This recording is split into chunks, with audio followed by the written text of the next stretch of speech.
ये क्वेश्चन कौन समद्विबाहु त्रिभुज का क्षेत्रफल ह्यून के सूत्र द्वारा ज्ञात कीजिए, जिसका आधार 4 सेंटीमीटर तथा बराबर भुजाओं में से एक भुजा 6 सेंटीमीटर दे दी है।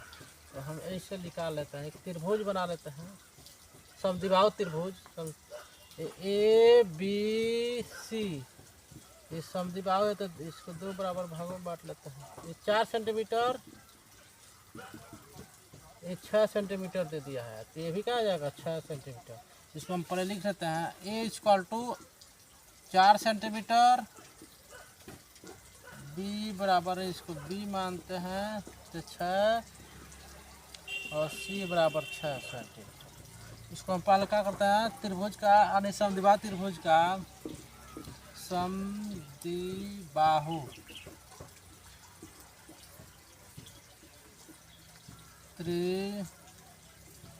त्रिभुज का परिमाप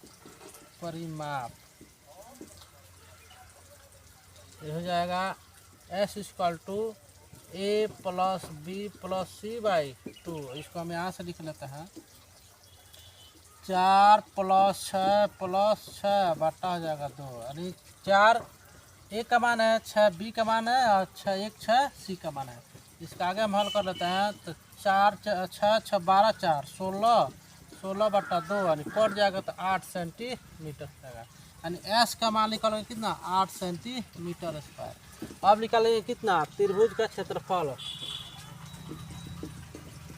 त्रिभुज का क्षेत्रफल बराबर, इसको रूट में हम लिखते हैं कितना, S minus A S minus B, post में एस माइनस सी।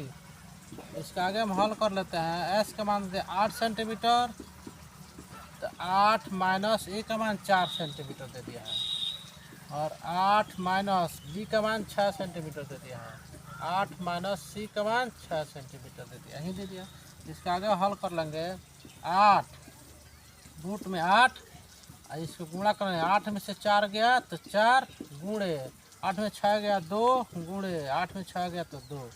इसका आगे हल कर लेते हैं, यहीं से हो जाएगा 8 चौको 32 दूनी 64 दूनी 128, रूट में हो जाएगा 128।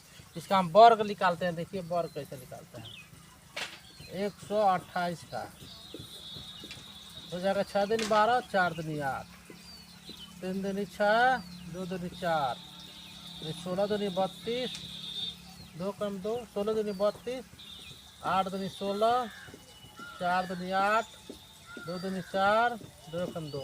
अब इसका वर्ग है तो 2 का पेयर बना लेंगे, क्योंकि वर्ग है तो बचे कितना जाए, कितना यही लिख लेते हैं, 2 गुणे 2 गुणे 2, एक तो 2 रूट में है नहीं, तो हो जाएगा रूट में 2। इसको आगे हम हल कर लेते हैं, 2 दूनी 4 दूनी 8, और रूट में 2 सेंटीमीटर स्क्वायर।